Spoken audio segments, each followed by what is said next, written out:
Welcome so much to Security Tales. Hello, Facebook. Hello, freaking YouTube. Hello. I just tried reaching out to my boy Chris. Obviously, I do not have him. Don't know why, but he is not here. So, first of all, I'd like to tell everyone thank you so much for joining us today, and I really appreciate the opportunity you give me every week. And if you have any comments or questions, please feel free to reach out. We are here, or I am here. So today I'm going to talk about something that's very touching to me. So, first, I would like to say I want to talk about understanding bullying then and now and how we can make a difference. And I kind of want to do it in my own little twist of words and just discuss some stuff. So first of all, I want to say, hey, how you all doing? Welcome to Security Tales at Security Tales. Today we're going to be talking about something really important, bullying. I want to share a little personal stuff first. I was born in the 70s. I'm a 70s baby. And I grew up running around in the playgrounds and schoolyards. And let me tell you, bullying was just part of the scene back when I was younger. And I'm sure a lot of my friends, family, and everybody that watches it agrees with me that it was just part of something that we put up with back then. So now let's just go forward. So now we're going to be talking about fast forward to now. I'm in my 50s now, and honestly, it seems like it's gotten worse, especially with all these digital nonsense. Like, so today we're going to dig into why that is and what the experts say and how we can help all make things better. And when I say that is it's a participation of everybody, and it's not just me, you, or anyone. All of us have been bullied in some ways, in some different tactic ways. So first I want to talk about the historical perspective on bullying. So back in the 70s and 80s, it was mostly face to face, a pushing, a shoving, calling names, like limited resources for victims, and nobody really talked about it much. Then in the 90s and the 2000s, right, the internet came along, and suddenly cyber bullying was a thing. Now with social media, texting, gaming, it's everywhere. Bullying can happen anytime, and it spreads fast like a Boston winter storm. I've had so many friends and family members tell me that, oh, my kid, they, tripped and fell. Next thing you know, they made a meme out of it and they were picking it. And all of a sudden they went from being popular to being like, not liked anymore and picked on and all these things. So, like the current trends and why bullying feel worse at this time, it's basically like the thing is, it feels worse now, right? Online spaces, they give bullies a mask. And this is where this is my perspective of it's given a bully a mask. They can hide behind an anonymity and makes them bolder. It makes like being in the North End on a Friday night. The crowd gets rowdy and it's hard to tell who's who. The speed at with that stuff spreads. It's insane. And the damage. It's not just bruising anymore. It's mental health and anxiety and depression, even thoughts of not wanting to go on. It's brutal. It's brutal, I tell you. I was looking at some stuff and I was researching it the other day, and the amount of suicides that actually came up from just cyberbullying and people like saying things to people and not realizing how it detrimentally it caused them physical and mentally damage to them. So like I wanted to discuss about the theories and explaining bullying. So let's talk about some theories, okay? Some of you might disagree with this, but this is once again from my perspective of being bullied when I was younger.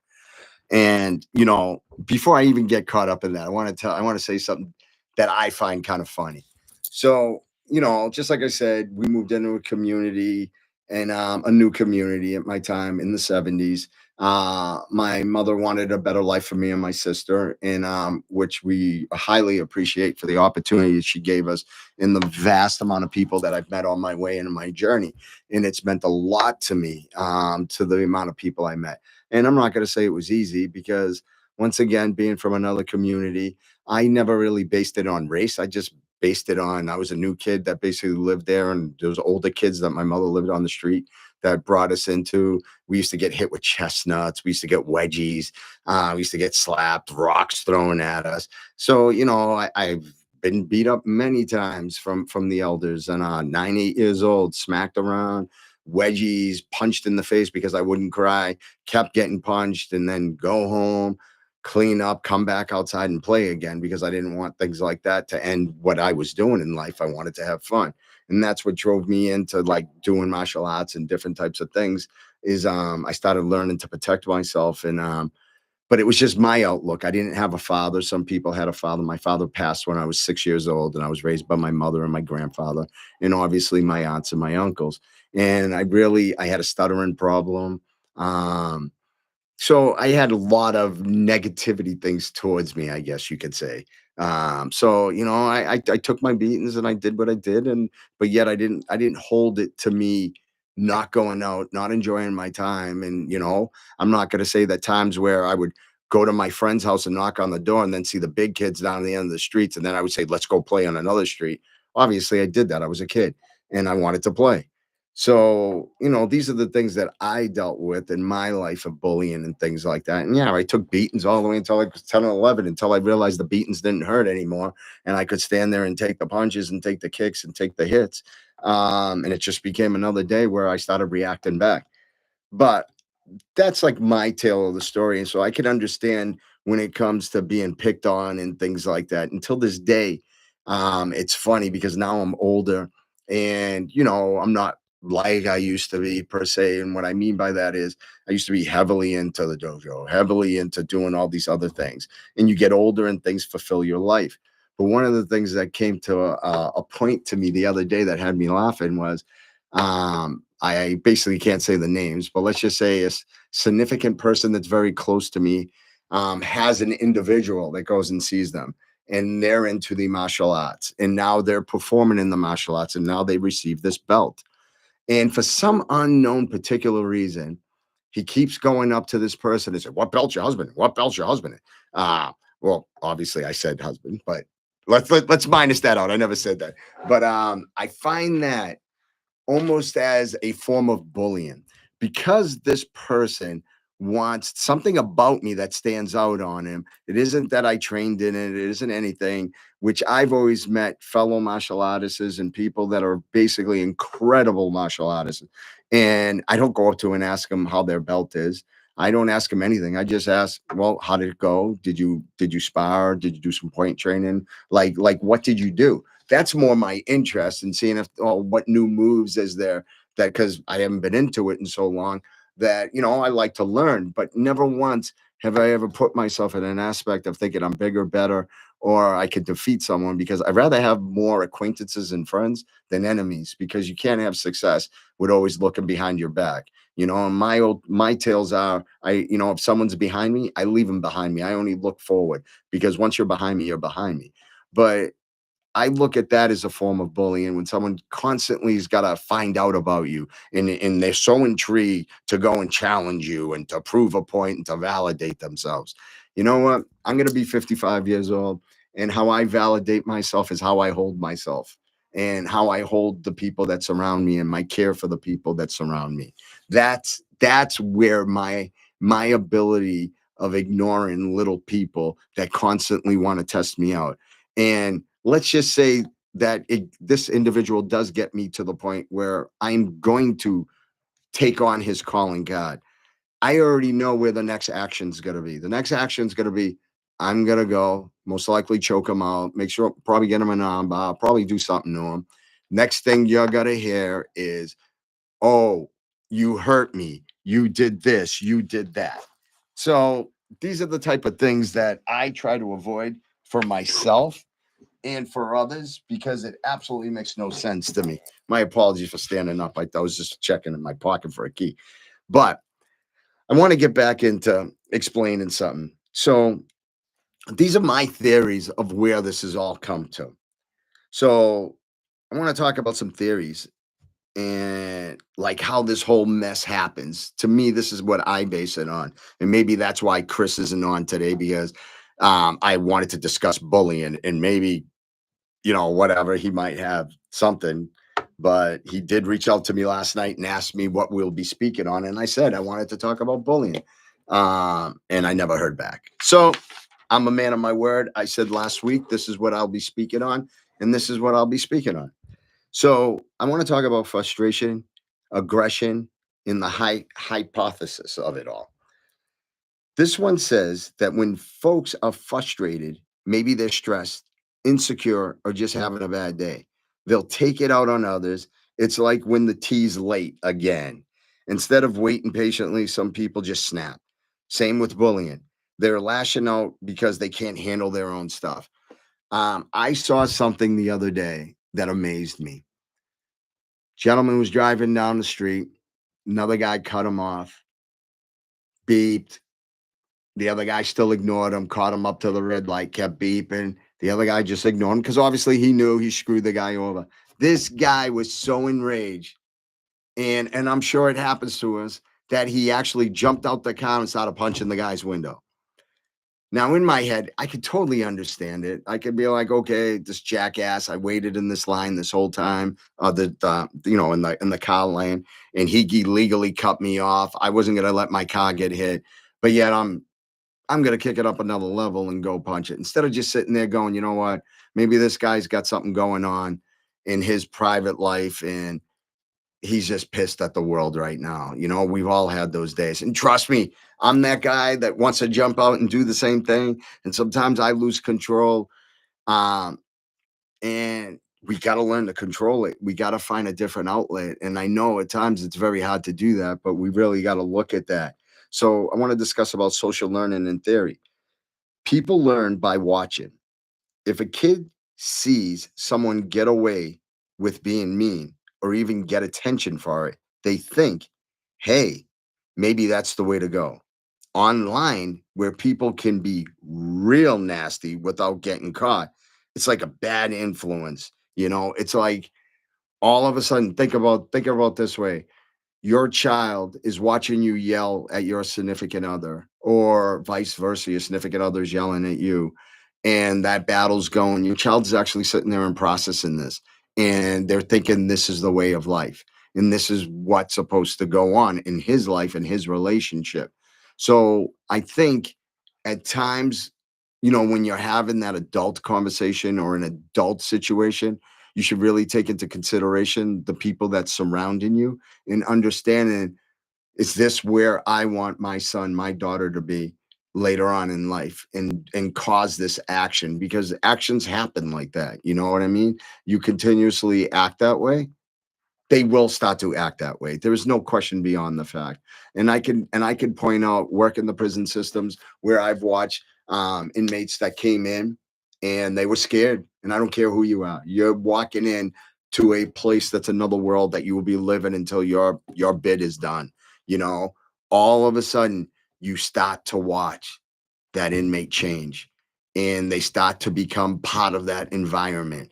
And it depends what environment they are. You have so many different units. And what I mean by units, you have an aggressive unit, you have a laid back unit, and you have a PC unit. It depends where you get played in. And I shouldn't say played in, it's you placed in. But what I'm trying to say is this: you do end up taking a part of where you're at to become part of you or that situation. So I want to talk about power and control theory. Bullies want to be in charge. They want the power. Makes them feel big, especially online, where they can get big and bad without getting punched in the nose. It's all about control, like a bossy kid in the schoolyard. Not that I'm saying you should go and, punch people in the nose, but I wrote that because I wanted to go back to the 70s. So when I was younger and my mother first moved into this neighborhood, I remembered these people that were rented from my mother. They were great people. Their names were the St. Pierre's. Now, the St. Pierre's had these three sons, all of them about the same age. And they had the problems with the kids across the street, which they were tough too. So both fathers decided to have a conversation. They grabbed both sons that had the problem. They placed them both in the backyard. And if I tell you, every neighborhood kid was around our fence in that yard to watch this boxing match that went on. And I really took some value from that. I took, like, to me, I wasn't looking at it as, "Oh my god, look at this guy beating it." I looked at it as it was a respectful. It was even at the age of 7, I kinda just watched them coming from a background of being beat up. And I watched them, and I was so intrigued that they fought, once again, I was 7, like men, and, afterwards, they both were bloodied up, but the kid across the street ended up beating them up. But they both got up, shook hands, and these 2 individuals hated each other so bad, like, every time. I'm talking about whipping rocks at each other, breaking their car windows, and, they ended up becoming best friends after all this. And, I would watch them at, obviously, back then, 18, you could drink, and I would watch them drink these beers, which to me was disgusting back then, it still is, called Mooseheads. And I would always go out and I would have these peanuts in this bag my mother used to give me, and I used to sit on the wall, and I just stare at them because that whole time I lived there, the only thing they did was fight. Then all of a sudden, they're like best friends. And that showed me dignity. And I always go back to that time and I wonder. So I also discuss peer influence and social norms. If everyone's doing it, join the crowd, go along with the herd, then it becomes normal. That's how bullying keeps going. If everyone's doing it, join the crowd. Social media just makes it worse. Folks get caught up in the hype, and suddenly being mean is the cool thing. I'm still confused with that. I've just never been a follower. I've never been a leader. I've always been someone that supports, like, everyone. Hey guys, let's do something together. I've always taken it into value sense that it's boring being up top by yourself, and it's boring being by below and struggling at the same time. I remember where me being like a close friend of mine, he's going through some stuff right now, and I want to say a prayer out for him. You got this, brother. You got to be healthy through the end of this. But we were discussing at an interesting part of our life. We took on clam digging, and both of us sucked. We really, really just we were horrible. The guy would bring the boat, and then he would tell us we need to jump in the water and walk. Both of us would complain, and then we would watch everyone dig, and me and him was so horrible that people used to give us bushels, and bushels are the size of an onion bag, and they fill them up with clams and they give you money for them. There's $75 a I'm sorry, $125 a bushel. These guys would get 13 bushels in under 2 hours and make a fortune. So we were amazed, and they would feel bad for us and give them to us, and me and him would just laugh. But we also noticed there was bullying going on, and these people were between the ages of 50 to 80 years old, and there would be fist fights out there and everything, all over clams. And me and him would just sit there and watch it. And it just goes to show you there is no boundaries of age when it comes to bullying. It just happens. So it's interesting. Like, one person will start, then everybody else jumps in. So I want to discuss, why does bullying seem to be worse now? So why do you think it feels like it's worse than ever? Well, online stuff is permanent. Once it's out there, it's out there. And anonymity, it's like wearing a mask. You can say stuff behind the screen you wouldn't say to someone face to face. The speed, post, go viral in a second. And society's under a lot of pressure lately. Economic struggles, political. So I'm watching everybody now, even friends that now I disassociate with their political ways. And I can tell you, I'm a Republican. I'm not embarrassed to admit it, but I'm not going to debate and argue with you. I feel you should have your own stance on what you believe. I'm Catholic. I go to church. You don't have to do what I do, but I'm not going to hate you. I'm not going to bully you. Everyone makes their own decisions in life, nor am I going to force you to do what I do. So I watch other individuals that I did associate with, and they would call me an idiot. They would call me that I'm stupid and I don't know what I'm speaking on. Step one, I've never spoke to them about it. I just says, well, I believe this is who I am, and that's who I am. So I don't understand why I would be stupid and why I'm an idiot. And I look at it another way. I wouldn't have a company for over 14 years. I wouldn't be doing what I do if I was that much of an idiot. But my beliefs are just my beliefs. So it just goes to show you there's all sorts of different tactics of bullying that goes on. But, it adds to hostility and it adds to hatred. I just don't hate people. To be honest with you, I'm too old to hate anyone, and it's too much of an overburdened feeling to put that much force onto hating someone. So now I just disassociate with them. I don't bother speaking to them. I just don't say anything. And someone asks me what I feel about that. That's my personal opinion, and I don't need to share it with anyone. And I just say, well, I just no longer speak to that person. So it isn't about, well, that person did this or said that, screw them, because to me, that's also a form of bullying. So I don't get into that, but I'd like to discuss how to address it. The good news is we can do something about it. Education is the key. So teach, teach, teach. I don't understand this. Where have we lost this concept? I remember, even though I didn't have a dad, I had uncles, I had older people that associated me, and they would continuously teach me. And I want to just end this paragraph, and I'm going to tell you a small story. So the good news is we can do something about it. Education is key. Teach kids kindness, empathy, and how to use social media responsible.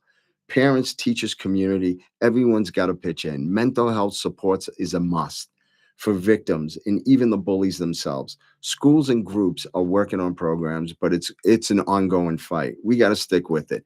A bully is not someone that just is born and becomes a bully. A bully, there has to be something that's caused that person to be the person that they're at.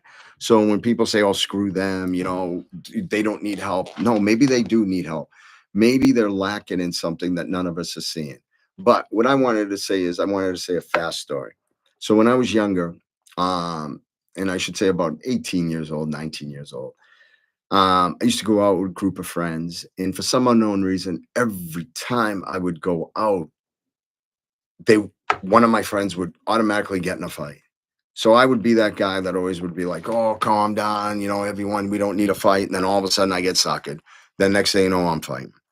So there was an older gentleman that used to live on our street, and his name was Peter Santa Maria. Very, very nice guy. He basically was very supportive of my family, knew I didn't have a father, came over, always asked my mother if we needed any help. Personally, I think he had a crush on my mom. So my mother, she's a looker and she was a looker, but I think he used to visit the house because he was making the moves and my mom never understood it. But great guy. But that's another note. But he said to me, my nickname's Junior, and he said, "Hey Junior, let me ask you something." And I said, "What?" He says, "I banged into these cops the other day, and they says, oh, there, Felipe's in a fight again, and blah, blah, blah." He goes, "But what I'm hearing the story is you're not the real person that's getting in a fight, but you always end up ending it, and whatever." And I said, "Well, it's my friend." He said to me, "Well, how much value is it of a friend that you've already been to court 3 times over 3 different fights? They've never showed up to testify. They've never once ever been in trouble, never stepped up and said, 'Well, we started it. It wasn't Felipe,' or even paid for your attorney." So I says, "That's a good comment." I said, "I'm not sure." And he goes, "What do you mean it's not, you're not sure? It never happened." And I said, "True." So he said to me, "Do me a favor." And this is where I believe my life started changing before I had, a trauma thing happen to me. But I started listening to what he was saying. And he said to me, "Next time you're at a party," and the funny thing is, I didn't even drink then either. So he goes, and I don't drink now, but he says, "When you're at this party, do me a favor." He says, "Take 2 steps back." I says, "Okay, why?" He goes, "Just take 2 steps back, look at everyone." So I did. He says, "Take 2 steps back until you walk out the door and see who notices you and sees who sees when you're gone." Found that pretty interesting, broke it down in my head. I said, "You know what? Screw this. Let me try this." So there was a place called Bickford's, and I loved their chocolate chip pancakes at the time. And I get to the party, I'm there with my boys, we're all having a good time. Um, all of a sudden, I could see some stuff ready to happen, and I was like, "What's going on?" And guys were like, "Oh, I didn't like that kid that walked in." And I was like, "Oh, here we go." So I decided to take 2 steps back. I took 2 steps back till nobody noticed I was gone except 2 people. When I was outside on the deck, they came out. They go, "Where are you going?" I said, "You know what? I don't feel like being here. I'm gonna go to Bickford's. I'm gonna grab something to eat. I'm just gonna hang out." They turned around and looked at me and they said, "Holy Christ, that doesn't sound bad." They left with me. Well, the next day, there was a massive fight that happened there that night. Stuff got stolen. A lot of things happened. And guess whose name was brought up on it? Yes, yours truly. I was the one that robbed. I was the one that started the fight. I was everything. So I did get questioned. And luckily, because Bigford's did have cameras in the whole 9 yard, I said no. I actually left. I left pretty early. I left about 8, quarter of 7. I'm sorry, quarter of 8, 8 o'clock. So they went back and they said, "You're absolutely right. You weren't even there." I go, "No, I was there. I just left." So it's funny that sometimes when it comes down to bullying, you don't understand the objective of things. Oh, hold on. I got Chris. Yes, Mr. Kasha. Yeah. You on? I'm not on shit. I called you last night. Listen, I'm live. I'm live right now. I sent I you. want everybody should hear. Yeah, but I actually have it welcomed to underage kids. I sent you a thing at 12:20 to get on. Oh, we were supposed to talk to last night. They showed it. I text you. You want to get on? I don't see anything. I'm on my email as we speak. You got it. Hold on. Let me see if I can do the invite again. All right, hold on. All right. And no, you didn't text me. Yeah, I'll show it to you. You'll see it. All right. So once again, the thought of that story is basically I got accused for something that I really wasn't there to do, and the sense value of it all was that it was my own friends that basically did that to me. So it definitely threw me off that my own friends and people that did get arrested and did get accused of doing something tried to bring me into that and for the bullying. I do apologize once again. Due to the fact that Chris constantly likes to be home now, I run into these difficult situations of always logging him on. So I do apologize. If you stand by, I could get Mr. Kasha on. And please, if anyone has a story of it, please write in on it.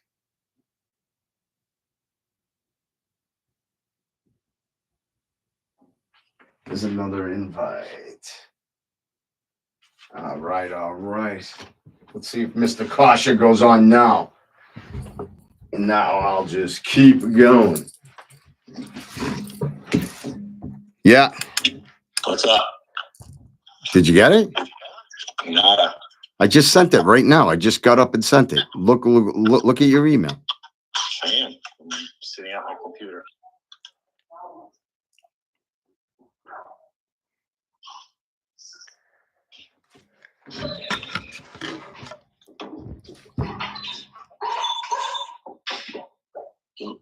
All right, I got it at 12:29. You went to spam. Oh, so you did receive it. And I said 12:20, so it went 12:29, so it was there. You said something at 12:29 for 12:30 thing.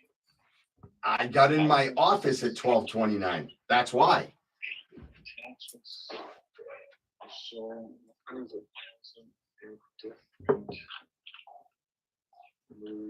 Well. So once again, everyone, I do apologize. What's up, Pooch? Hey, Cece, happy birthday, love. I forgot yesterday, and I do apologize. God bless and happy birthday.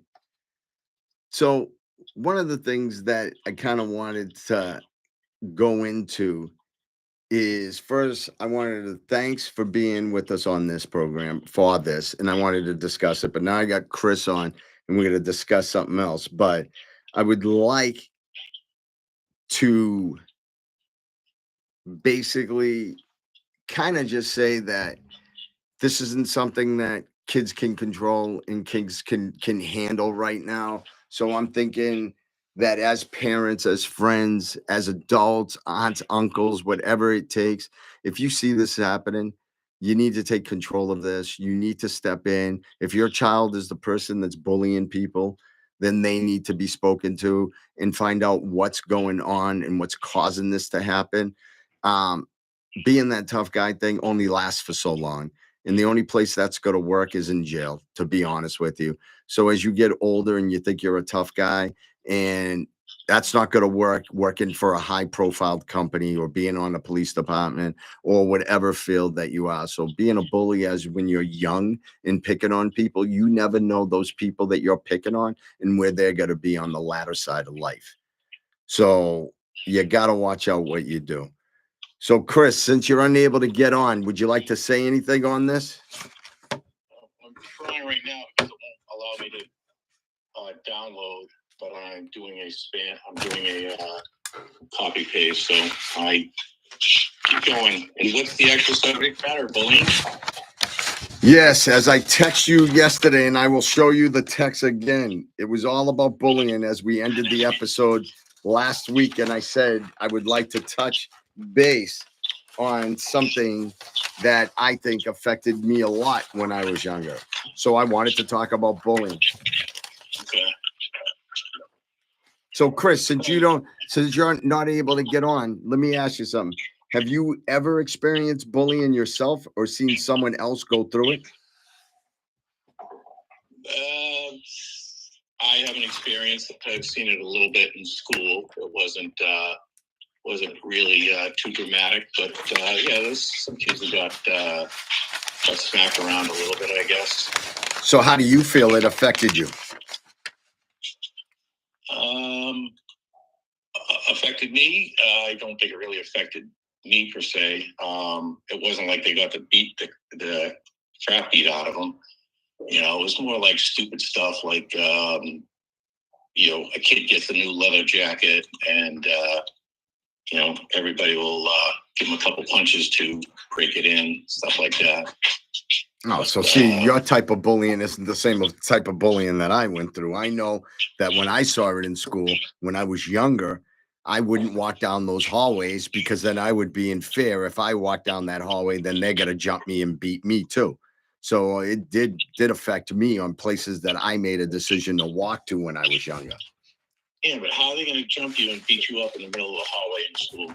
How? Well, I can tell you personally. When I went to the Voc, they had a thing called Freshman Fridays, and the seniors would wait for you to walk down, and they literally jump you. And if you couldn't fight, they beat you. That's how they do it. The teachers didn't care. The teachers would go in their classrooms. That's why they called it Freshman Fridays. Anyone here that's online or on Facebook or on YouTube that went to the Voc knows exactly what I'm talking about. Either you could fight or you couldn't. And if you could, no seniors screwed with you. You know, so.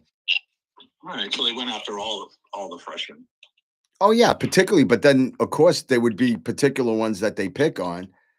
So if you were bigger, they're obviously going to go pick on you because you might be what the freshmen think is a tough kid on your grade. So now they want to show everyone that you're not so tough. In your opinion, how do you feel social media affects when it comes to bullying? Probably enhances it, makes it worse. You know, because putting it out there and making it glorifying it, if you will only make it worse, not better. So let me ask you, you as a parent, how do you feel that you should do if a parent has a child that's either the bullier or the children that gets bullied? What do you think you should do as a parent? Let the school handle it. Really? I mean, what else are you going to do as a parent?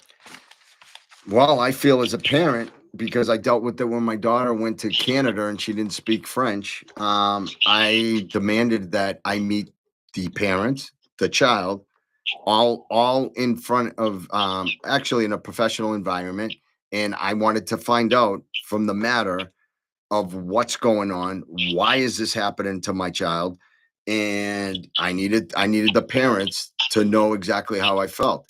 And to be honest with you, the parents ended up being very nice, and the girl just followed everybody else. And because my daughter didn't speak French and she spoke English, that was their go-to, so that she was their release. So her and the girl became friends, and then the girl would go and help my daughter speak better, and it just moved her forward. So I think my actions of going forward and asking for all of us to meet in a professional environment and have an arbiter there as not the teacher, but have a principal or an advisor there for the school system and work this so that way we can work this problem and help fix this. And it did, because it ended up being very smooth. It wasn't as bumpy as it was far. Mm. Actually, I do remember a bullying event for you. I was in 4th grade, and because I was probably a little bit taller than most, I used to get in fights with a 6th grader who was obviously a lot bigger than me. You know how I handled that? How? You on? I'm listening. I told my older brother, and he came down and smacked him around.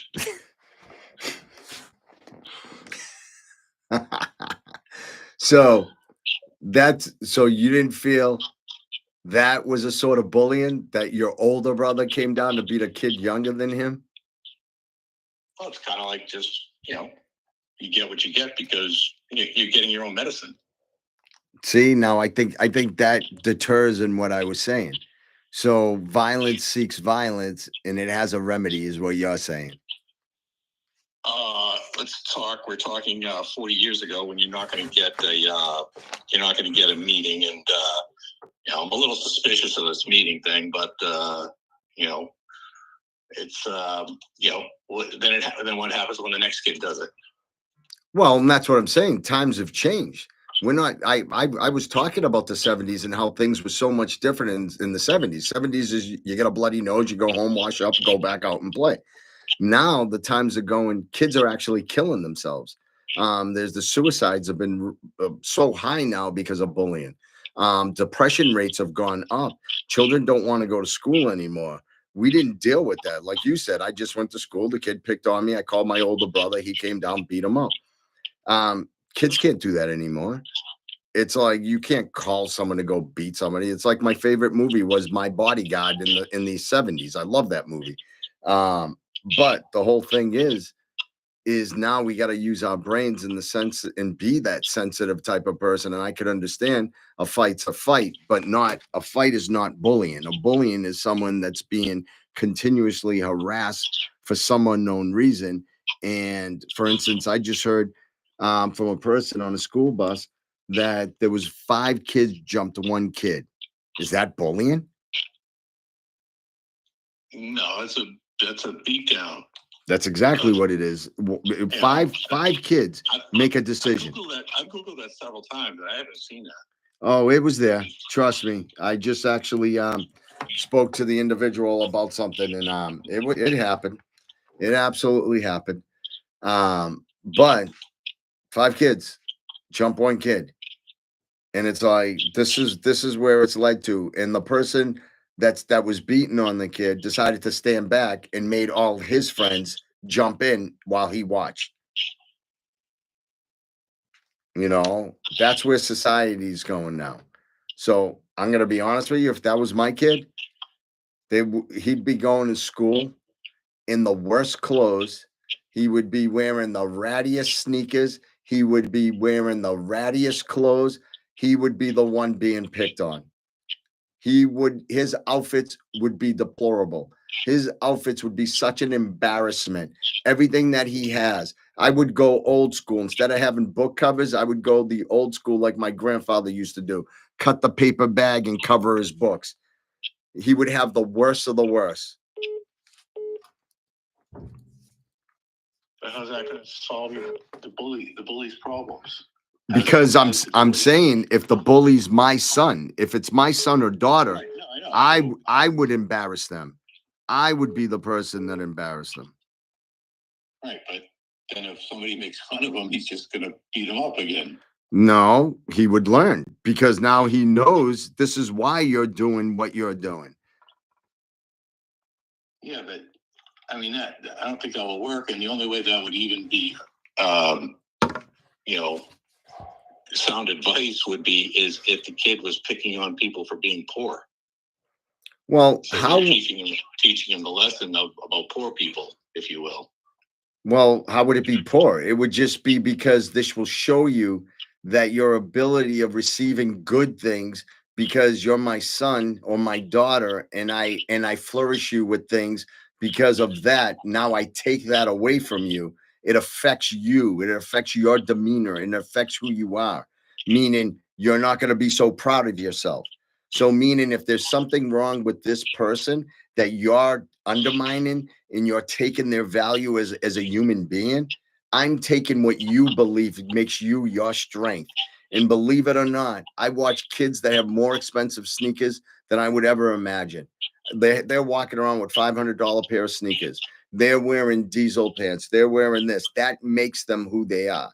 If you break that down to them, take their PlayStations, take everything, that undermines what they think they're doing. If I don't do anything that's proactive and I do something and praise them, meaning I let them keep what they want, it's almost like a grounding. I take away and you're doing things that are outside what my to go and harm somebody or hurt someone, even physically or socially, or verbally, I should say, that now I'm going to take away from your value. Yeah, I just think that's just another punishment. You know, whether you take away his freaking video games or you do something like that. So you don't punish a bully? You don't feel you punish a bully? That, Felipe. I'm not saying that. I'm saying that your punishment is kind of directed towards, you would say taking away his nice clothes and taking away his book. But it's not materialistic. You're thinking materialistic. I'm not thinking materialistic. You just said you're taking away his sneakers. No. Materialistic is an object and something you wear. Totally agree with that. What I'm saying is basically what makes a person, like when I go to meetings and stuff, I wear a suit. It makes me who I am. When I put that suit on, this is who I am. Take away that suit, put me in jeans and a t-shirt, and I go to that meeting. I'm undermining that thought that's happening at that moment. I'm not going to present myself as well because everyone else there is dressed the way they are. So what I'm feeling is, and this is my thought, and obviously you disagree, taking away something that someone thinks it's valuable is just a thought of punishment. Well, I feel not only does a individual that's a bully, there's more to the reason. It could be mental, it could be whatever. But I think when you take away something, especially from a child, and you explain to them, this is what this person feels like. This is the thought that you placed on this, it verbalize or whatever it is, bullying them. This is something that you're making. So you take away something that means a lot to them. And to me, it's clothes because, like it or not, I'm watching kids wearing goose down jackets. Parents are spending 15 or 1600. They're wearing it. They're this and that. That's to you. The man does not make the clothes. That's to you that you're saying you're taking away the kid's going to care that he's wearing a pair of ripped jeans. He's going to care a hell of a lot more. No, he's not. Absolutely, Chris. Chris, more that you're taking away his video games. Chris, there is no question that I could take away all your clothes and give you the most awfulest clothes, and I guarantee it you wouldn't listen. Clothes, what you do on your care for yourself, absolutely 100% matters. Because I think somebody beat you to it because I'm wearing t-shirts that are 20 years old. So no, but that's not it. You're not getting the objective. The objective is this: go to any school right now and walk through. Right, half of the stuff our parents couldn't even afford. Half of the stuff that we see on children right now It's not about like Jesus Christ. We used to wear Ann and Hope pants, Chris. You know, we used to wear stuff from Marshalls. You give your kid that, well, I'm not wearing this. I'm not wearing. Oh no, screw that. This and that. So it does make a person, and it is, and even me. I'm not gonna lie to you. Clothes does matter to me because my mother busted her butt to give me everything that I heard. And then, one of the bullying things about me was people used to say to me, "Oh, what do you got your Jesus shoes on?" My mother did the best to give me and my sister everything. And I had ratty shoes and everything, and I wore them proud. And I did nothing but get picked on besides being picked on. But it wasn't about the clothes. Kids wear ratty shoes now because that's what they want, and the ripped jeans. Tell you what, hey, clothes don't make the man makes the man. And I'll give you a reference. Mark Cuban, when he goes to meetings, multi-million dollar, billion-dollar meeting, it doesn't matter. He goes to meetings in casual attire, shirt, he's wearing sweatshirts to meetings, he said. How about this, Chris?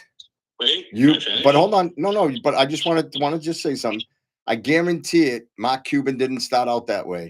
Mark Cuban became a multi-billionaire and then decided to wear that. Okay. Right. So you can't tell me because now he's built himself to where he's at.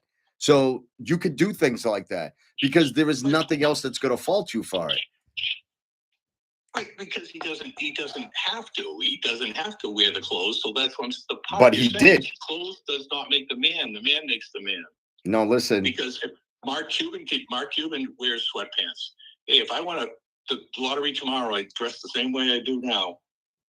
Hey, you've got two people going to a meeting. One with a $5,000 suit, who's an idiot who doesn't know what the hell he's talking about.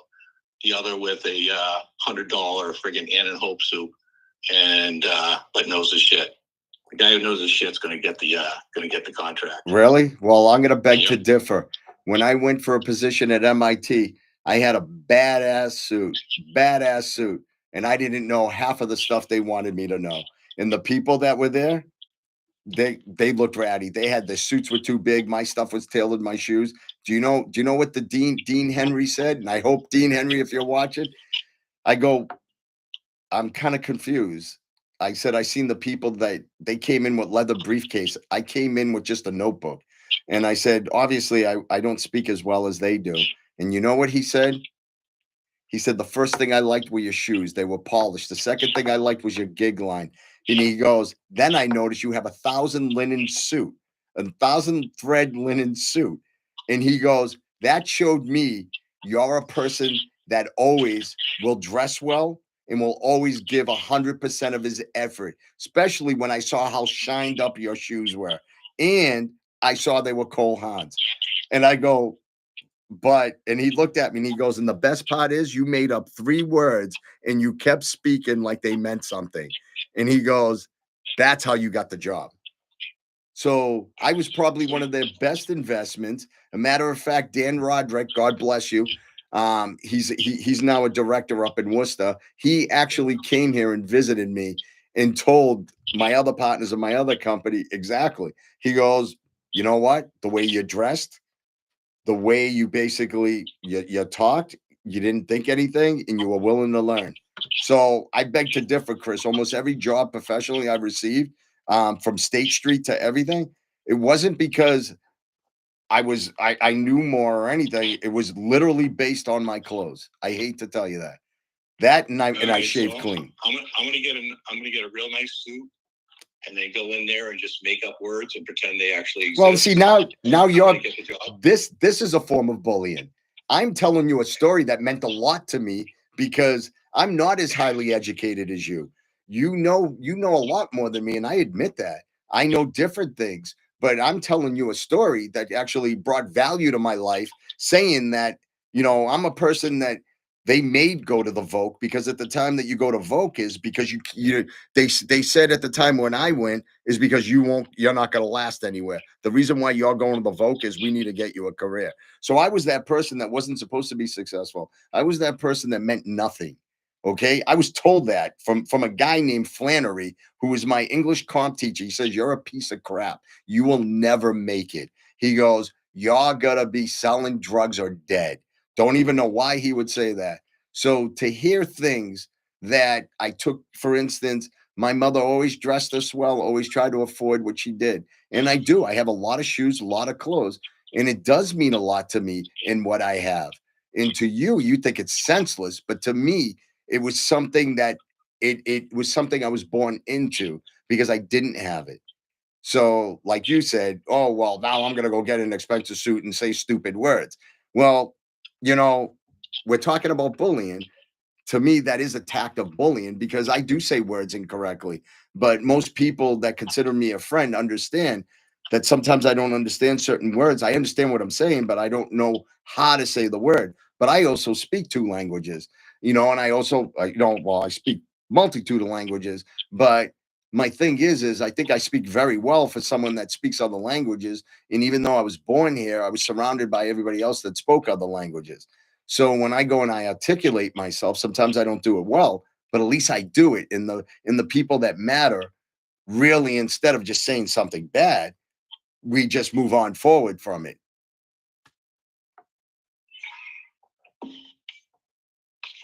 All right, we done. I mean, I'm disagreeing with you, and I feel you're kind of attacking me, and I really don't recognize this person I'm talking to on the phone. But Well, because I take bullying serious, and I told you this. I said it's something I dealt with. You just said it. You've never dealt with it. I took beatings, bro. I got brought to hospital when I was 6 years old because I had a wedgie so bad that my butt was bleeding. Like, this is something that you think it's kind of funny, but to me, it drives me to say, I would love to put gloves with you on a ring and show you how much I've learned from bullying and show you where I've transitioned myself to. But to me, it's just like I take bullying serious. So when people go and speak of it and they say, well, I've never really dealt with it, you're talking to someone that did deal with it. And to be honest with you, Chris, I remember being in a location with you where some guy went up and slapped you in the face. And that got me so upset because you took it as nothing. And go to find out that this kid was a bully from his town. And I ended up going after him. So when you're telling me you've never dealt with bullying. Okay, he tapped me in the face, and we were quite shit faced. Absolutely. It seems like dude, it's always going back to you and your stories, and it's kind of like this is like, are we talking about bullying? Are we talking about the Felipe self-promoting hour? It's whatever it is that helps someone else understand that I've been through it. If you feel it's my help promoting, then that's fine with it. If you feel it's psychiatric help that I'm looking for and someone to go with me on this, then I'm fine. I'm all for that. Okay? Because like I said, I know others in me that went through this and it kind of upsets me, especially when you hung out with me so many times and you understand we used to get in a lot of fights and all these things. And it wasn't because we went out and says, oh, you know what? Have a few drinks. Let's go out and get in a fight. It just came to us. That's bullying, Chris. Well, I think there were sometimes you were the aggressor. So, I mean, you weren't always the guy, Robin Hood out there, bro. I think you were an aggressor sometimes. I would love for you to elaborate that one. We're trying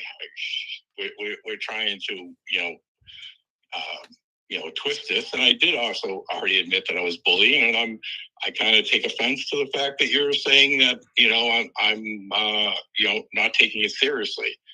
I mean, I was friggin' sprung on this at 12:30 at the time of the thing. I called you last night to prepare for what the hell I'm going to talk about, but as usual, I get nothing. So, Chris, I told you last week when it was ending what we were talking about. I texted you last night to let you know it was the bullying. Maybe you didn't get it, but I'll take a picture of it and bring it. And I'm kind of just thrown off. Even then, we're having a conversation about it, and yet you're telling me it's like you don't know the person you're speaking to, and that kind of throw me off. I don't know. It just, from the guy who self-imposed, got in so many fights, and now is saying, that bullying is bad. But, Whoa. Hold on. Go back. I got in so many fights. Well, yeah, absolutely. Okay, well, You're Well, talking like a pacifist. Are you a pacifist? I'm 100% a pacifist. I'm 100% passive.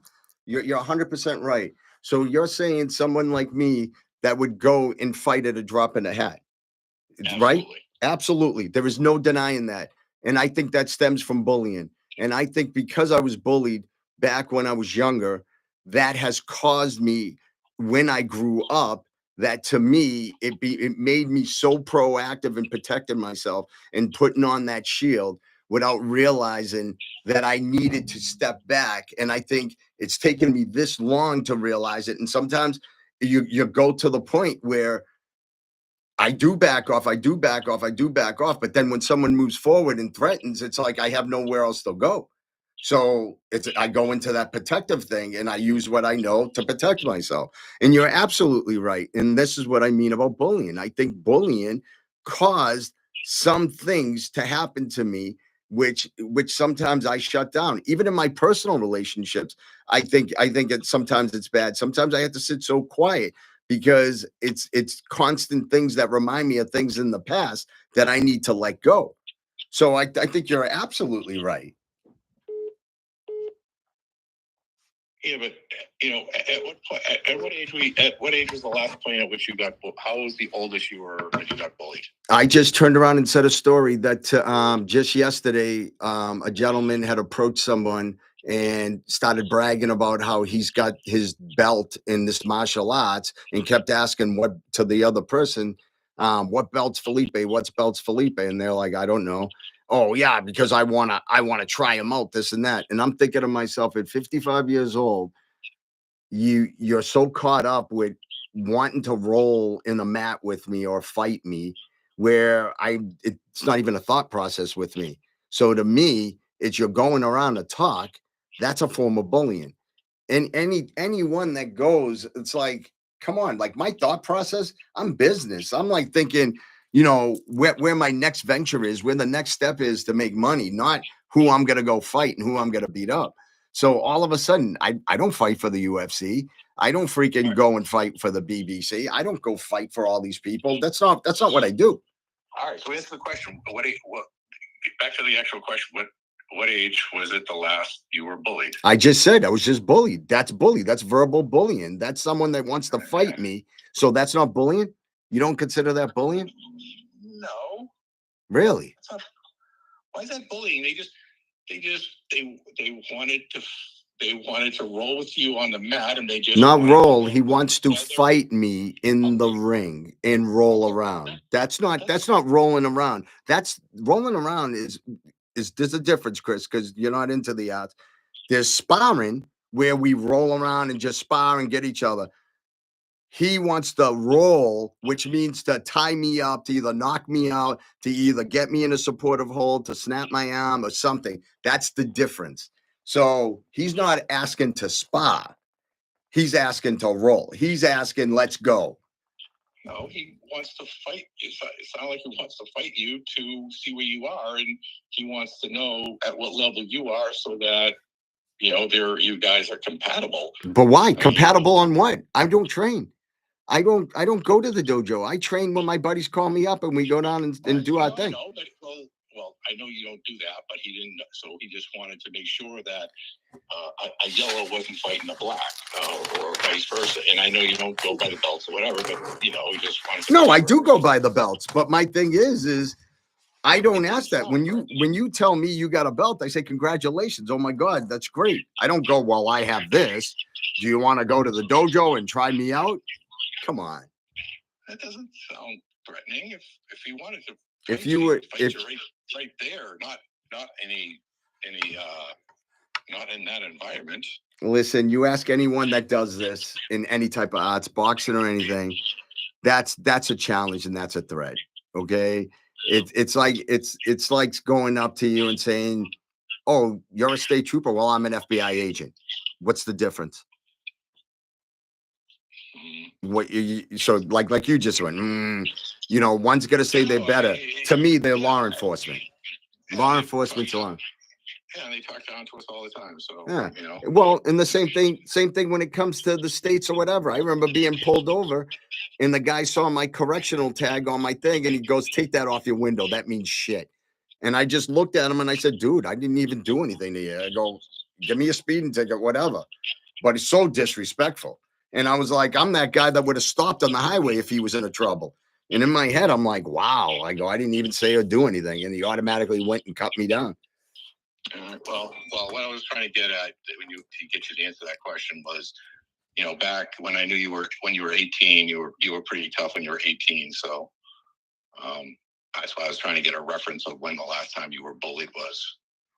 Well, I feel anytime I was bullied when I worked the prison system, I was bullied afterwards. I was bullied like it's stupid. You know the amount of times every time I talk to you, I got some imbecile that wants to do something.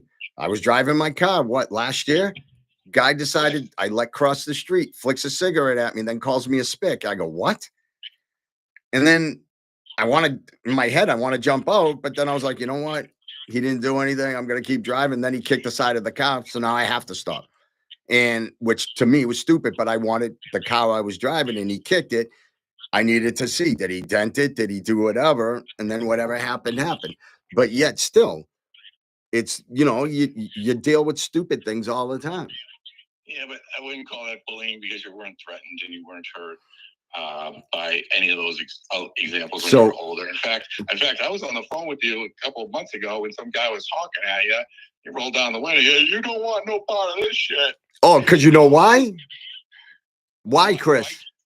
How about why? The window, if you're a pacifist, keep the window up and just keep going. No. But I was a pacifist. But what? But what did he do? What did he do, though? Do you remember what he did? Honk at you. No, he didn't honk at me, Chris. He went on the wrong side of the road, blocked my car in on the wrong side, and I looked at him, and then he did the stupid sign with his finger, which represented a gun. So I said to him, you really don't want any part of this. And what I meant by that is, like, obviously you're not getting the sense of the conversation. You're going to turn around. I'm going to yell at you. And I'm just sitting there on the phone and I'm looking at him like, you don't want a part of this. Meaning, like, are you stupid? Are you really going to turn around, cut me off illegally, then turn around and then give a gun sign like you're going to do something? And in my head, I was thinking to myself, is this guy that dumb?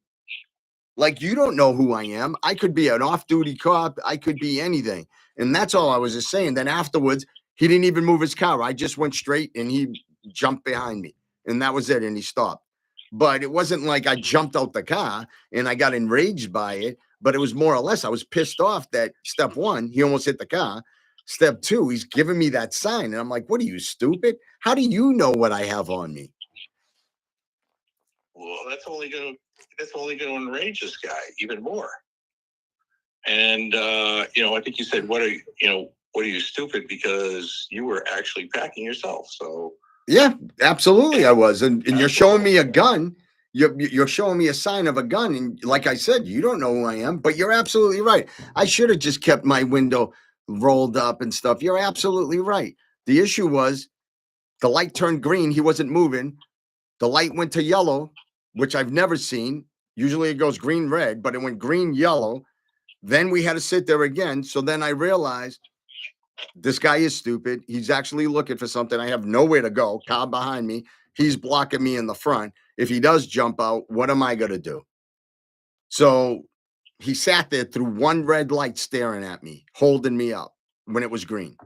So maybe my action should have been, I should have just jumped out the car, ran away, and left my car there. I don't know.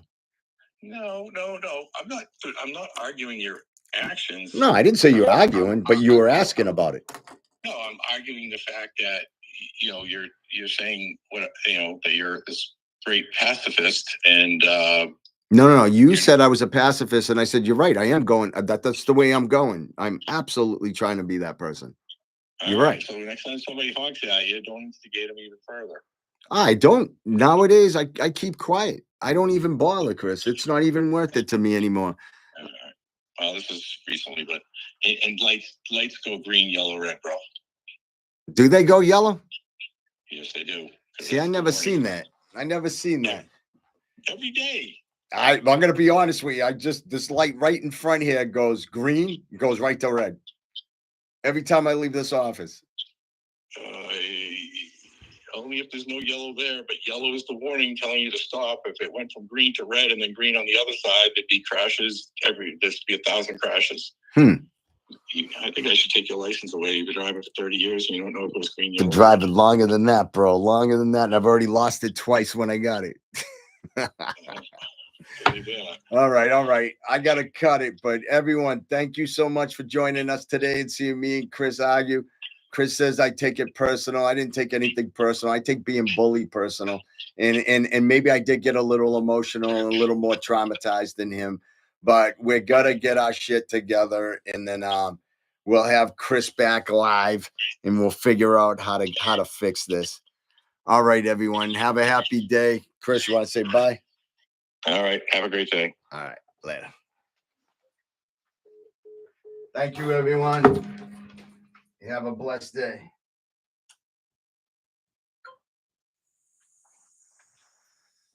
Thank you, everyone. Have a blessed day.